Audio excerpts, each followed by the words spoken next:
बहुत समय पहले की बात है।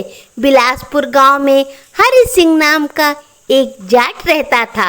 वो बड़ा ही मेहनती और तीव्र बुद्धि का था। पूरे दिन खेतों में काम करता और सांझ ढले अपने घर आता था। उसके यहाँ बहुत सारी गाय भैंसे थी, इसलिए छक्कर दूध दही पीता और चैन की नींद सोता था। उसके दिन बड़े ही आराम पूर्वक कट रहे थे। एक बार जून का महीना था। जाट अपने खेतों में काम कर रहा था। इधर नारद मुनि की इच्छा हुई कि वो पृथ्वी पर विचरण करने चले, इसीलिए वो पृथ्वी पर घूमने लगे। इत्तेफाक से वो बिलासपुर गांव में ही आए थे। गर्मी से व्याकुल होकर वो उसी जाट के पास पहुँचे और बोले, मुझे बड़ी जोर की प्यास लगी है, जरा पानी पिला दो। जाट खुद गर्मी से बेहाल खेतों में काम कर रहा था। उसने मुड़कर देखा तो सामने नारद मुनि की वेशभूषा में एक व्यक्ति खड़ा था। उसे लगा किसी गांव में नौटंकी हो रही होगी और उसी में ये नारद मुनि का रोल कर रहा होगा। वहां से ही आया है और पानी मांग रहा है। इसलिए वो चिढ़कर बोला, क्यों, क्या गांव के सारे नदी पोखर सूख गए हैं जो मेरे पास पानी मांगने आए हो? जाओ भागो यहाँ से, वरना एक सोटा दूंगा, दिमाग ठिकाने आ जाएंगे। वहीं पास के खेतों में जाट की पत्नी खेत काम कर रही थी। उसने देखा कि नारद मुनि खड़े हैं तो श्रद्धा भाव से भागती हुई आई और बोली, लाइए मैं आपको पानी पिलाती हूँ। ये कहकर उसने पानी पिलाया। नारद मुनि की प्यास बुझी तो उन्हें बड़ा अच्छा लगा और वो चलने को हुए। तब जाट की पत्नी बोली, महाराज मेरा घर पास में ही है, आप मेरे घर चल के अतिथि स्वीकार कीजिए। नारद मुनि को भूख भी लग आई थी, इसीलिए वो उसके आग्रह को ठुकरा ना सके। जाट की पत्नी नारद मुनि को लेकर अपने घर आ गई। वहाँ पर उसने स्वादिष्ट भोजन बनाया और नारद मुनि को खिलाया। उसके बाद उनके चरण दबाए। नारद मुनि उसकी सेवा भाव से बड़े ही प्रसन्न हुए। उधर पीछे पीछे जाट भी घर पहुँच चुका था। वो आराम से एक खाट पे पड़ा पड़ा उनके क्रियाकलाप देख रहा था। जाट की पत्नी बोली, महाराज भगवान का दिया हुआ मेरे पास सब कुछ है, बस एक संतान की कमी है। आप आशीर्वाद दीजिए ताकि मुझे पुत्र की प्राप्ति हो। नारद मुनि ने कहा, ठीक है, मैं अभी ध्यान लगाकर श्रीहरि से पूछता हूँ कि तुम्हारे भाग्य में संतान है कि नहीं है। ये कहकर नारद मुनि ने आंख बंद की और श्रीहरि का ध्यान करने लगे। नारद मुनि ने श्रीहरि से पूछा, भगवान इनके भाग्य में संतान का सुख है या नहीं है? तब श्रीहरि मुस्कुराते हुए बोले, भाई नारद जी, इनके भाग्य में तो संतान का सुख है ही नहीं।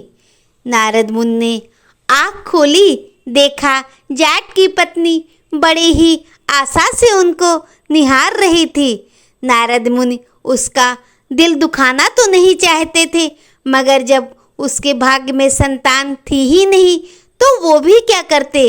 इसीलिए वो बोले, माफ़ करना बहन, परंतु तुम्हारे भाग्य में संतान सुख नहीं है। ये बात जाट पड़ा पड़ा सुन रहा था। उसे तो पहले ही लग रहा था कि ये कोई ड्रामे वाला है, इसीलिए वो उठकर बैठा और बोला, अरे पागल औरत, मैं कह रहा था कि ये कोई नौटंकी से भाग कर आया हुआ आदमी है। भला ये नारद मुनि होते तो तुम्हारे प्रश्न का उत्तर तुरंत ना दे देते, श्रीहरि से पूछने का ड्रामा क्यों करते? और वैसे भी मुझे नारद मुनि से साफ नफरत है, क्योंकि वो इधर की बात उधर करते रहते हैं, जो मुझे बिल्कुल भी पसंद नहीं है। सुन नारद, यहाँ से जाता है या एक सोटा दूं? जाट का क्रोध देखकर नारद मुनि अंतर्ध्यान हो गए। जाट की पत्नी बौखलाते हुए बोली, आप भी ने तो हद कर दी। ऐसा भी कहीं होता है? कहीं देव पुरुष से ऐसा अपमान किया जाता है? आप तो इंसान की छोड़ो, देवताओं को भी नहीं छोड़ते हो। जाट ने कहा, अरे भगवान, तू तो बड़ी भोली है। किसी भी अरे गहरे इंसान को देवता समझ बैठी है। इसकी वेशभूषा देखी थी, ये किसी नौटंकी से ही आया है। मेरी बात पे विश्वास कर। परंतु जाट की पत्नी तो क्रोध में थी, इसीलिए कुछ न बोली। इस घटना के कई महीने बीत गए थे। एक बार की बात थी, ठंड का मौसम था, बड़े कड़ाके की ठंड पड़ रही थी। उधर जाट की पत्नी खेतों में काम करके घर लौट रही थी। तभी उसने देखा कोई साधु महात्मा का वेश धरे उससे कह रहा है, बेटी बड़ी ठंड है, मैं ठंड से काँप रहा हूँ, क्या मुझे अपने घर में आश्रय दे सकती हो? जाट की पत्नी तो वैसे ही बड़ी सरल स्वभाव की थी, इसीलिए वो महात्मा जी को अपने घर ले आई। उसने फौरन आग जलाई, गरम गरम दूध महात्मा जी को पीने के दिया और उसके बाद भोजन बना लाई। रात्रि के समय उसने महात्मा जी के पैर भी दबाए। उसकी सेवा से महात्मा जी बड़े प्रसन्न हुए। महात्मा जी बोले, बेटी मैं तुम्हारी सेवा से बड़ा प्रसन्न हूँ, मांग, क्या वरदान मांगती है? जाट की पत्नी बोली, महाराज मेरे पास भगवान का दिया सब कुछ है, बस एक संतान की कमी है। आप अपना आशीर्वाद दो तो वो कमी भी पूरी हो जाए। महात्मा ने पुत्रवती होने का आशीर्वाद दिया और फिर अपनी राह चले गए। यह सब जाट पड़ा पड़ा देख रहा था। वो क्रोधित होकर बोला, पता नहीं हर आए गाय को अपने घर बुला लाती है और मेरा अन्न बर्बाद करती रहती है। पता नहीं तुझे कब अक्ल आएगी। अरे जब हमारे भाग्य में संतान का सुख नहीं है तो तू क्यों बार बार ऐसी बातें करके अपना दिल जलाती है? आइंदा किसी भी इंसान को अपने घर मत आने देना। इस घटना के काफ़ी दिन बीत गए। जाट और जाटनी इस विषय को भूल ही गए थे, परंतु महात्मा का आशीर्वाद काम कर गया था। जाटनी की सूनी गोद अब भरने वाली थी। उचित समय पर जाटनी ने एक सुंदर पुत्र को जन्म दिया। ये देखकर जाट बड़ा ही प्रसन्न हुआ। जाटनी बोली, आप तो यूं ही मुझ पर क्रोधित होते रहते थे, देखा महात्मा जी के आशीर्वाद से मेरे घर पुत्र रत्न का जन्म हुआ। अब उनके पास कोई कमी नहीं थी।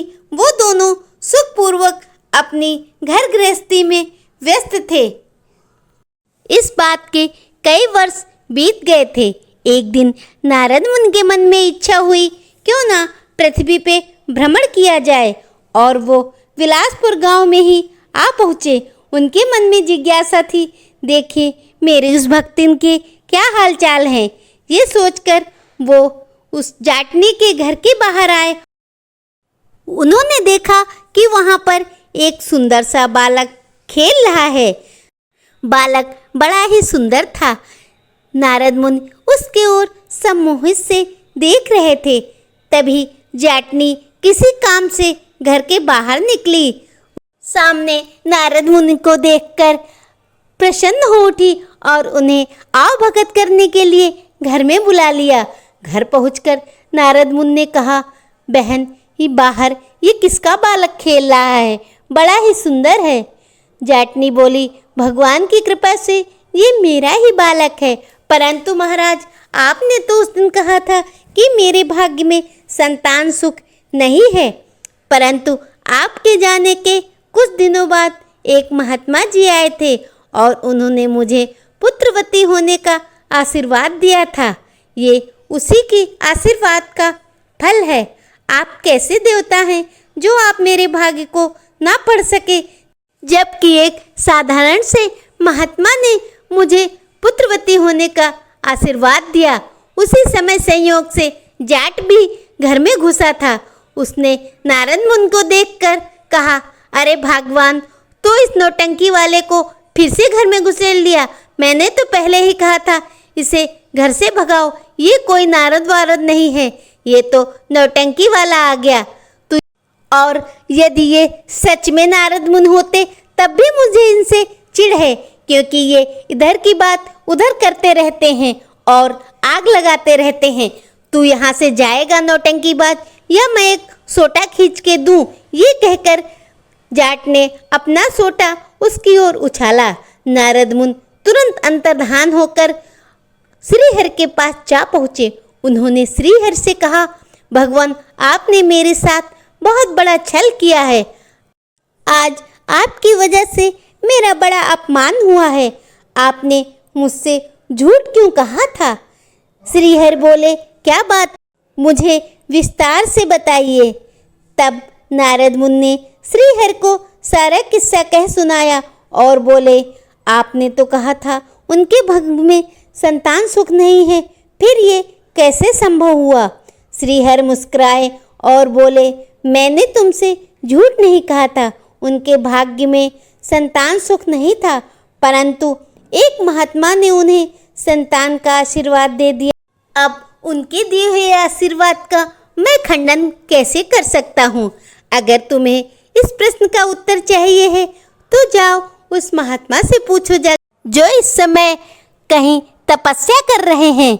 नारद मुनि तुरंत ही उस महात्मा के पास जा पहुँचे, जो पहाड़ों पर बैठे तपस्या में लीन थे। चारों ओर बड़ी बड़ी झाड़ झंकड़ी थी।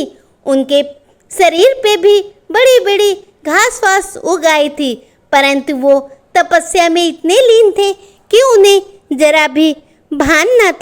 नारद मुनि तुरंत ही बैकुंठ धाम आए और श्रीहरि से सारा किस्सा कह सुनाया। श्रीहरि मुस्कुराए और बोले, भाई, मैं तो पहले ही कहता हूँ कि भक्त के वश में भगवान है। वो मेरी इतनी तपस्या करते हैं कि मैं उनकी बात का खंडन कैसे कर सकता हूँ। और वैसे भी एक बात तो उस जाट ने सही कही थी, तुम बात इधर उधर तो बहुत करते हो, आग तो बहुत लगाते हो। ये कहकर श्रीहरि मुस्कुरा पड़े। इस बात पे नारद मुनि झेप गए और वो नारायण नारायण करते हुए वहाँ से चले गए। बात तो सही है कि भक्त के बस में भगवान होते हैं। भक्त चाहे तो अपनी तपस्या से ईश्वर को खुश करके अपनी किस्मत को पलट सकता है।